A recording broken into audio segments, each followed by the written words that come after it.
Il ne se passe pas une journée sans que sur les réseaux sociaux, les Sénégalais ne fassent des publications pour parler de Koukandé. Ce nouveau marabout qui déclare vouloir diviser la mer en deux parties le jour de la Tamkharit. Un événement qui compte se dérouler à la mythique plage de Soumbédioune.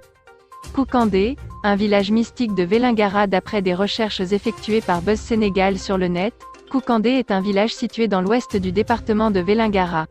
Une localité qui a compté érudits et marabouts.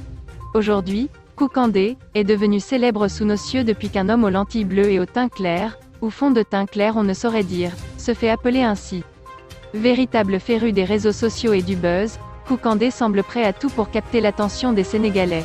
Supposé langage avec les djinns, prédiction de résultats de combats de lutte, prédiction fausse d'ailleurs, prétendu pouvoir mystique.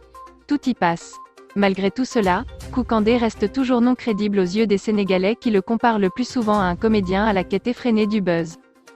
Un buzz qui a poussé le supposé marabout à dire qu'il compte faire comme Moïse le jour de la fête de Tamkharit.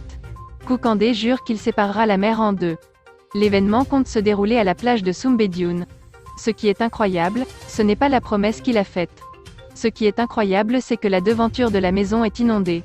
Qui peut diviser la mer, peut normalement repousser les eaux qui stagnent devant sa maison? Qui peut le moins, comme le dit l'adage. De garde du corps à féticheur. Quoi qu'il en soit, le rendez-vous est pris. Si jamais Koukandé arrive à diviser la mer en deux, il aura mérité le titre de grand féticheur qu'il s'est auto-octroyé. L'ancien garde du corps est très attendu, d'autant plus que pour beaucoup de personnes ceci n'est qu'une simple mascarade. Vivra, verra, comme on le dit. Le monde entier verra Koukandé à l'œuvre le jour de la Tamkharit, à Soumbédioune. Nous attendons le jour J avec impatience.